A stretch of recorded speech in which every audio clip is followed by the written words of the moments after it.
এগুলো বিক্রি করবেন? জি। কি গো, এবার কোরবানি কিছু করো নাই?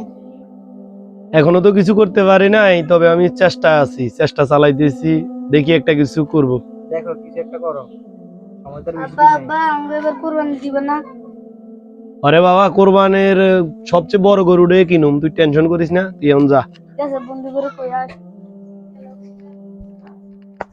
বন্ধু বন্ধু আমরা আব্বু গেছে এবার সব থেকে বড় গরু দিয়ে কুরবানি দিব। বেটা কি নিল এরপর যা বেটা।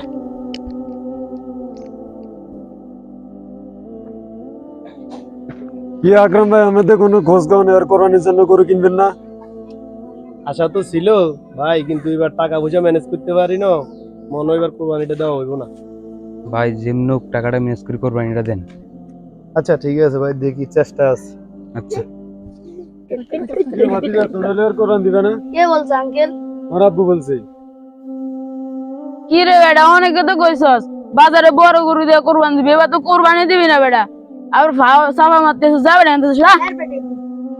পাকনা সুতেছিস বেটা, চল। আব্বা আমি নাকি কুদ্দুস কাকারে কইছেন এবার কুরবানি দিবেন না। আরে বাবা, টাকা তো ম্যানেজ করতে পারি না, এর থেকে না করছি, এবার কোরবানি মনে দিতে পারুম না। আপনি যেমন হোক এবার কুরবানি না আনলে যদি কুরবানি না দিয়ে এলাকাবাসী কি বলবে?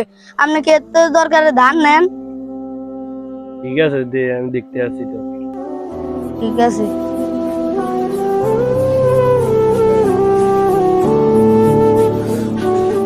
এইগো তুমি এনে বয়া রইছো, বুঝছো? সামনে ঈদ ফুলাটা এমন করে কইতাছে ঈদের সময় আত্মীয় স্বজন আইবো, কোরবান তো দেয়া লাগবে না, টাকা পয়সাও নাই, কেমনি কি আরবা? এই নাও বাসায় রুলি আছে আমার, এগুলো বিক্রি করে দাও, কিছু একটা ম্যানেজ করো। এই নাও। কি বলো তুমি এগুলা? তোমার রুলি শেষ পর্যন্ত রুলি বিক্রি করতে হবে? করার কিছু নাই, এখন কি করতে হবে? ধরো এগুলো রাখো, এগুলো রেখে যেমন ম্যানেজ করো, ম্যানেজ করে কোরবানি দাও।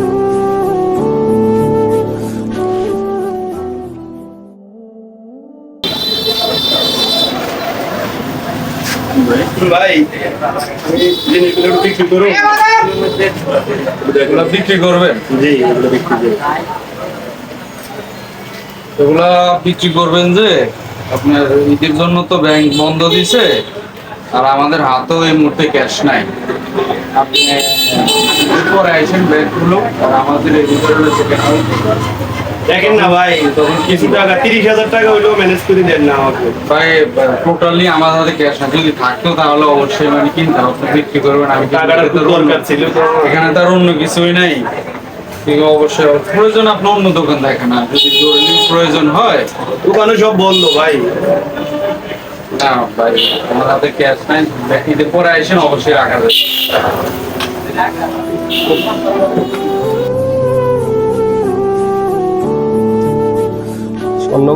স্বর্ণগুলা রাইকে টাকাটা দিল না, শেষ ভরসা ছিল রুলি দুইটা, শেষ পর্যন্ত তো মানে সুদি কাকার দ্বারে যাওয়া লাগবে। সুদি কাকা, ও সুদি কাকা, আপনার কাছে আইছি। কি হয়েছে ভাতিজা, কেন আইছো? কোরবানি তো আয়া পড়ছে, এখন তো আমার বেকাদার মধ্যে আছি, 1020 টাকা লাগে, যে আপনার লাভ সহ করে আমি ঈদের পরে দিয়ে দেবো টাকাটা। কি বলো ভাতিজা, আমার কাছ থেকে তুমি টাকা নিয়ে, সুদের উপর টাকা নিয়ে, তা আবার কোরবানি দিবা? ওটা তো ইসলামিক দৃষ্টিতে হারাম। বাবু, ইসলামের দৃষ্টি তো হারামে না, আমাদের সমাজে চলতে হতো, 10 জনের লগে আত্মীয় স্বজন আছে না, কোরবানি না দিলে ব্যাপারটা কেমন দেখা যাবে? তারপরও এটা কেমন দেয়া যায় না? না ঠিক আছে, দেখ, এখন আমার তো সমাজে চলতে হলে বুঝেন তো এটা। দাও, তোমার তো সমাজ রক্ষার স্বার্থ হইলে তো দিতে হইব। এই নাও। আমি টাকাটা ঈদের পরে আপনারে লাভ সহকারে দিয়ে যাবো, কিন্তু আপনি কারোর কাছে বলবেন না আপনি যে কাছ থেকে যে সুদের টাকাটা আমি নিয়েছি। তো ঠিক আছে, আমার তো টাকা মানুষের সুদের উপর দেওয়া, ঠিক আছে যাও, কারো বলবো না। আচ্ছা ঠিক আছে, আপনাকে ধন্যবাদ কাকা।